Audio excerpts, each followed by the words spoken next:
You've got space, I've got space. We all have space to inspire. That's why we dream of going higher and higher. But what is space if you can't breathe? Let's stop sucking out the air of our humanity. This is Life's Tough, Explorers Are Tougher, and I'm your host, Richard Wiese. Scratch the surface of an explorer and you'll find an adventure and a great story. This show is about their tales. This podcast is a proud supporter of the Explorers Club and the EC50 Initiative, 50 people changing the world that the world needs to know about. For more information, go to explorers.org. Congratulations.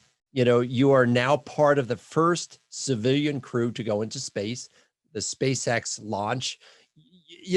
Are you shaking your head with disbelief that this is happening?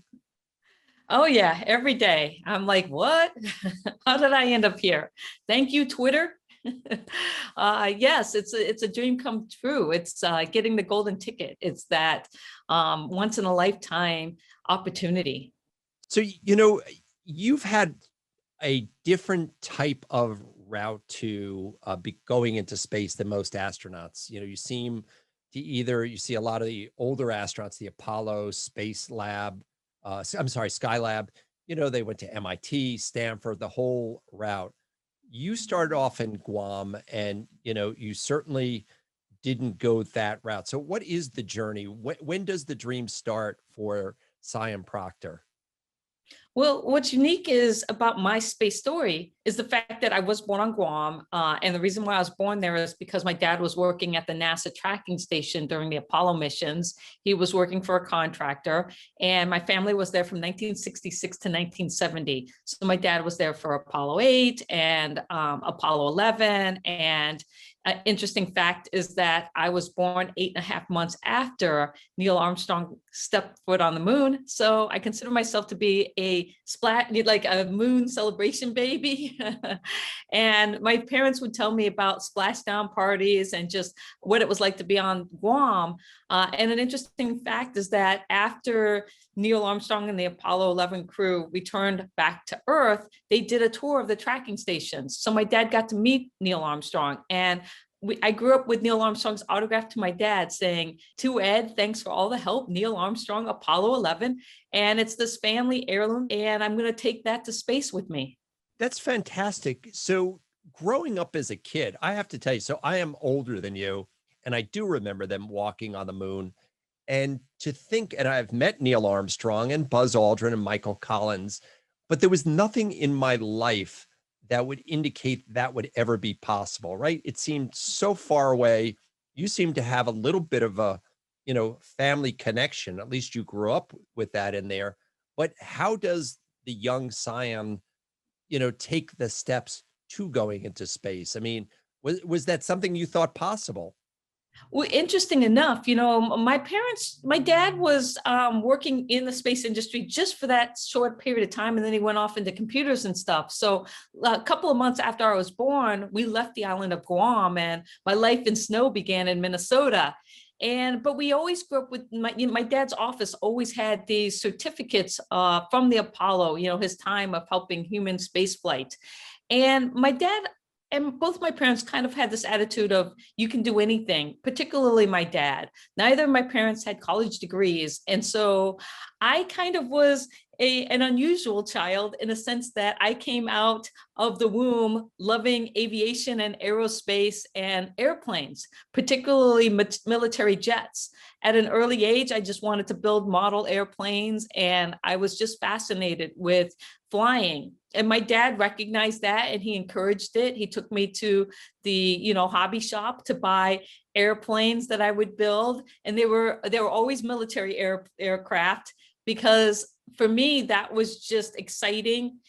And even though everything about it was all male and predominantly all white, I still just never thought that I couldn't do it. So my childhood dream was to become an F-16 fighter pilot, to actually go to the Air Force Academy. My dad found the Civil Air Patrol when I was a teenager, and so I was a cadet for a couple of years. And then I got glasses. And I always saw, the potential of being an astronaut through the military side. And of course, that makes sense because of the Apollo era and all of that.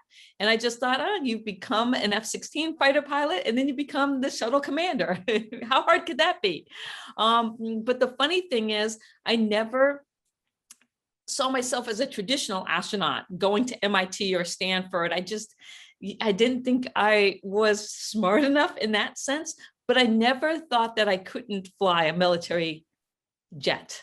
But I got glasses at 15 and I was in the Civil Air Patrol. It was the mid 80s, Top Gun had just was coming out, and it just changed everything because I knew that I couldn't be a military aviator. And so my parents particularly my dad, was like, well, you just go off and become a scientist. And it's funny because I always think maybe if I should have still tried to have gone to the Air Force Academy, but it didn't happen. And I just went off and became a scientist and didn't even think about the astronaut program again. Our mission is to empower the next generation of explorers. If you like this podcast, please recommend it to a friend and have them join the expedition. I went and just lived my life as an explorer, and it just turned out being an explorer and being an astronaut, they kind of coalesced together. So I traveled and taught around the world. I got my master's and my PhD. I got scuba certified. I got my pilot's license because I always wanted to fly. And so I'd done all of these kind of cool things. And then in my late 30s, somebody emailed me and said, I was 38 at the time, NASA's looking for astronauts, you should apply. And I didn't even know how they selected astronauts. So I opened up the link and it was USA Jobs. And I looked at the qualifications and I was like, oh, I meet most of the qualifications. Maybe I should apply. And so that was the 2009 NASA astronaut selection process. And I ended up becoming a finalist. A finalist. So now at that point, when you first open up the link, you're like, what the heck? What do you have to lose? But when you get that close, now suddenly it becomes real. And, it's got to be just the wind knocked out of your sails to make it that far and then say, sorry, this is our final group. Oh yeah. I mean, it was definitely, I remember I was doing a summer, kind of like visiting faculty member at Goddard Space Flight Center when the news came in. And it was crushing because you had this childhood dream. One of the things I was most excited about was the fact that astronauts got to fly T-38s. So I was like, if I become an astronaut, I get to fly military jets. and so it was one of those things where your childhood dream just becomes a reality. And then to get that no, it's kind of crushing. And you start to question everything you've done and like, are you good enough? And I already suffered from imposter syndrome. So this just added to it. And I was like, oh, I can make myself better. I can get my advanced scuba. I can get my commercial pilot's license and I can, learn Russian and all of these things. And so I started to turn my life upside down. And then I had to say, whoa, wait a second. I needed to rethink what I was doing because I was putting all this unneeded pressure on myself to be what I thought NASA was looking at and fit this mold, instead of looking back at the life I was living and the fact that the life that I was living and the person that I already was good enough to get me to be a finalist in the astronaut selection process, down to less than 1% of the people who applied. So I reframed myself and said, wait, just go back to being me and living my life, the life of an explorer. And that's what I did. Science, it's funny you mentioned imposter syndrome because I've heard this from a lot of other people. If anybody else were just looking on paper and everyone looks better on paper, you're thinking, wow, what a successful woman. I mean, this woman is educated, she's doing interesting projects. Yet what was it that made you feel like you were an imposter? Did you just think that you were just sort of lucking into things, or maybe you didn't see people who were like you in positions like that? I mean, I'm sure you thought about it. Yeah, I actually have a TEDx talk on it. It's about, it's not about being qualified. It's just feeling like you're good enough inside. We all have that voice inside our head that fuels us with doubt. And, for someone who suffers from imposter syndrome, it's the fact that, we know that we're qualified and we can do something, but there's still that voice that kind of like fuels you with this notion that you're just not good enough. And being an African American female, you basically, in the sciences, as a geoscientist, there's just me. I didn't have a single Black female science teacher my entire life. And so this whole idea of always having to be the best. And so as a Black female, you not only have to be as good as your classmates, a lot of times you have to be better than your classmates, because everybody's looking for you to fail. Everybody's looking for you to not measure up. And so it's the societal pressure of trying to be not only the best, but better than everyone else, because that's the only way you're going to somewhat succeed. And nobody can live up to that. And so you kind of get this pressure that you put on yourself, and you often doubt whether or not you're good enough as a result of that pressure. So it's interesting how you've looked at yourself, or that doubt has crept in. One of the I guess your new year started off with you being named from the Explorers Club 50 people who are changing the world, that the world needs to know about. And I was on that panel. I looked at applications, and I remember yours really well, because instead of imposter syndrome, I thought, wow, here's somebody who suffers from sensational syndrome. It just, again, from what I was seeing, I was like, oh my gosh, this is exactly what we're looking for. This is a person setting the world on fire, and people need to know about Sian Proctor. And so it's when I hear you say that you didn't view yourself that way, I think, what chance do people who are not quite as successful as you have? I mean, you said you gave a TED talk on this. What do you tell people? Well, it's about the thing that sets it apart is how you deal with it. And the ones who can take and manage that voice and have that other voice come in and counter all of the negative, because the key is I don't let my imposter syndrome stop me from applying and from moving forward and doing these adventurous kind of out of the world kind of adventures. Because and that's I think the big thing is that voice is there telling me like, you shouldn't apply for the astronaut program. They'll never pick you. You're just a community college professor. What the heck? How are you ever going to be? And then there's the other voice, mainly like my dad, saying, what are you doing? Counting yourself out. So there's this conversation that you have in your head. And lucky for me, the conversation that typically wins out is the one that squashes the imposter syndrome and says, just apply, you got nothing to lose. But this is a conversation you got to have.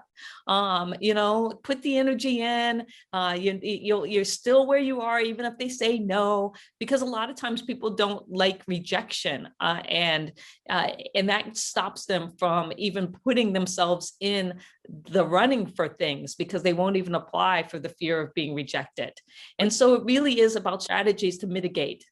So, Sian, that actually by you squashing it, you're actually fueling it, because what I've heard about imposter syndrome is that because you feel like you're an imposter, you think, okay, if I achieve this, then I'll be less of an imposter. And as you become more successful, you tend to separate yourself from the pack, and it becomes isolating as well, because there's very few people who are going to identify with your life, very few. And so, I think that it's one of these self-perpetuating things that, the more you think you're an imposter, the more you achieve, and the more that you think I've got to keep living up to it. Absolutely. And so those, again, that's why having these conversations, being self-reflective, being open about it. This is an opportunity now. I'm part of the Inspiration 4, and you're just like, wait, what? And not only that, then they say, well, we think you're going to be an awesome pilot of the Dragon capsule. And again, you're like, wait, what?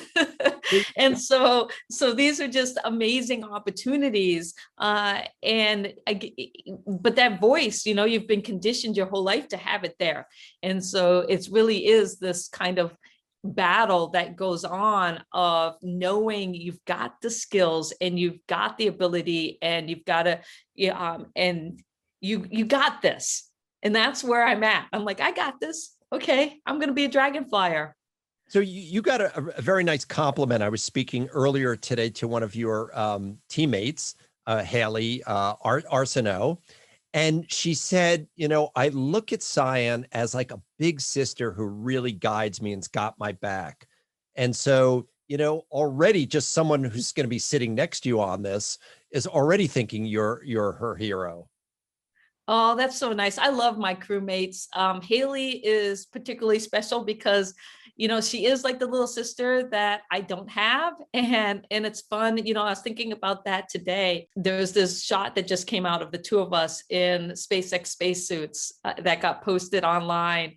And just, it was just such a nice moment. And to know that I'm 20 plus years older than her and I could be her mom, but to be in that position of having experience and wisdom that I can pass on and share with her really just, you know, makes me feel like all of my years of being a teacher and mentoring other students and just being able to hope in any way that I can makes it special. And so Haley and we just have a lot of fun together. She is such just a warm, genuine, interesting person. She's so tough.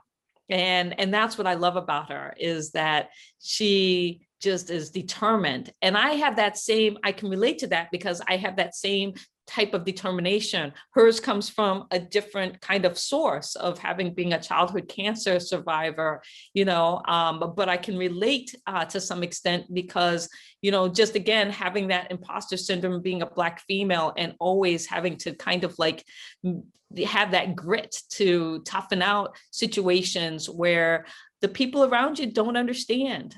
They can't relate to kind of your narrative or what you're going through, and the support system, especially in higher education, when it came to Black females in the sciences, it just wasn't there in the 80s and 90s. So do you feel like now you're going to take on a whole entire different role, going to be a lot more visible?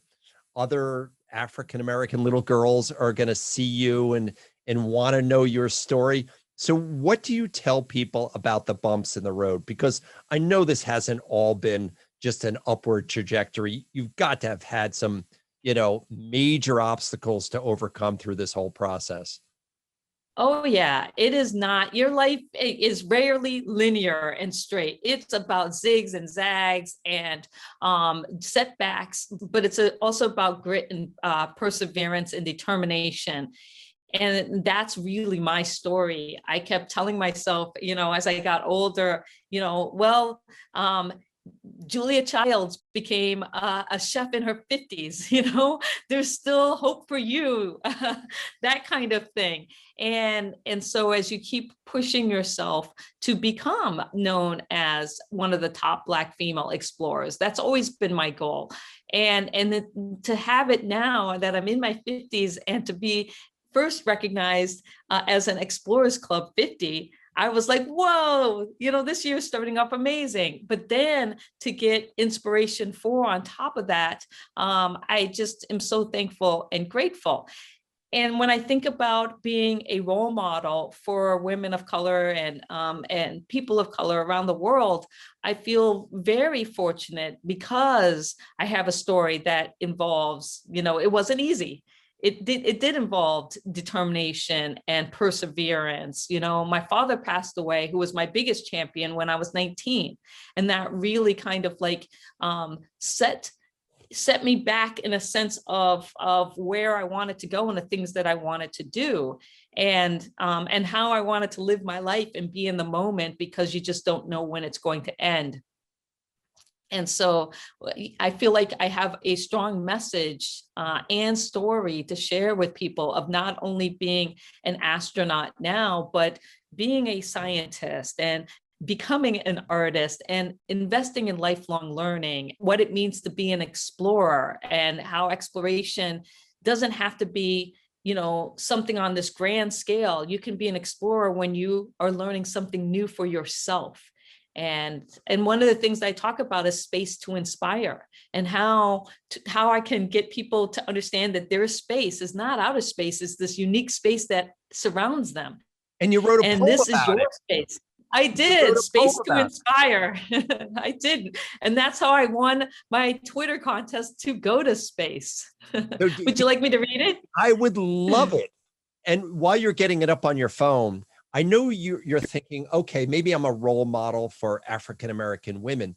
But see, you know, I have done quite a few interviews and I've met a lot of explorers. I'd have to say, I feel as good inside and as optimistic talking to you as I have anybody.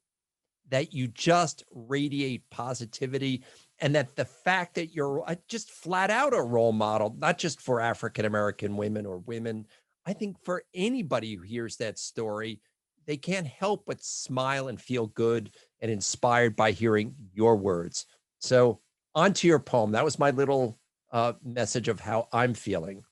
Thank you very much. And that's good to hear, because, you know, being a role model for the entire world is really the ultimate goal. And to know that my message resonates across, you know, gender and age and Absolutely. ethnicity and all of that. I think that's the ultimate. I would be doing my parents proud. I know that. Your parents, wherever they are today, and anybody else who's related to you would be smiling, because Sian, as you said, the journey has not been linear. There have been bumps in the road, but man, whatever you are doing, keep doing it, because your message is so powerful. You know, your ability to communicate science, and the idea too that a scientist can communicate not just on a scientific basis, but through art and poetry too, makes you like a double threat. I feel very, very fortunate that in the last year, I actually became a space artist and poet during COVID. And so it's a new thing, but this goes to my message to my students of lifelong learning and always taking on new challenges and pushing yourself. And so this is my poem, Space to Inspire. You've got space, I've got space. We all have space to inspire. That's why we dream of going higher and higher. But what is space if you can't breathe? Let's stop sucking out the air of our humanity. We have a moment to seize the light, Earth from space, both day and night. We have J for justice, to ignite the bold. We have E for equity, to cut past the old. We have D for diversity, to end the fight. We have I for inclusion, to try to make it right. A JEDI space to rally behind. A universal force so big it binds. Inspiration to change the world. A new beginning for us to hold. It's not about you. It's not about me. It's about space to inspire for all of humanity. Science, technology, engineering, and math, sending us out on the explorer's path. But don't forget the arts, the heartbeat of time. Consider sending a poet who knows how to rhyme. So let's drop the mic and close the capsule door, but please make sure Dr. Proctor's on board. My space to inspire is what we need. Inspiration for all of humanity. Sian, I am, if I thought I was smiling broadly before, now I have goosebumps, and you're responsible for that. This is wonderful. You know, I had a feeling coming into this, I was going to really enjoy this conversation because, you know, when this Explorers Club 50 was going on and I saw what you were doing, I was like, wow, this is a really neat person, you know, that I'd like to meet. And I feel so much better having, you know, virtually met you I just wish you so much luck on this mission. I think the mission is so much bigger than all of us. And the message in a time when people are looking for authenticity and people who are real and inspiring, you're it.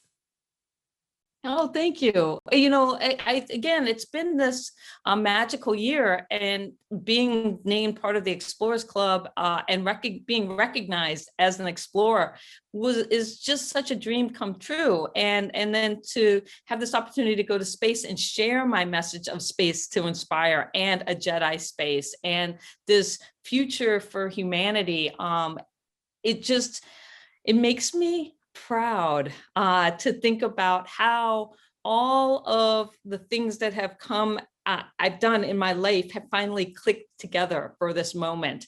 And I've talked to a couple of people about this, how you have a dream, and you're working towards this dream, and you don't know if it'll ever come true, but you just keep persevering, and you keep exploring, and you keep moving forward. And then one day, just like that, it's here. And you look back at all of those zigzags that you had in your life, and you realize that this zag provided this input, and that zig provided this, and all of these zigzags created this moment for you to be able to embrace and really excel in. And when I look back at my life, that's exactly what I see. I see how all the pieces finally click in, from my love of aviation and aerospace to drawing dragons as a kid. It was the one thing that I drew, was a dragon, and wanting to be a pilot, and all of those things coming together. Sian, I'm looking forward to meeting you, maybe in New York, taking you through the Explorers Club, so I can tell people I met Dr. Sian Proctor. So thank you so much, and good luck. Thank you so much for having me. I hope you enjoyed our podcast. Now we have a little favor to ask. We'd really appreciate your support, so make sure to leave us a 5-star review and hit that subscribe button so you'll never miss another episode.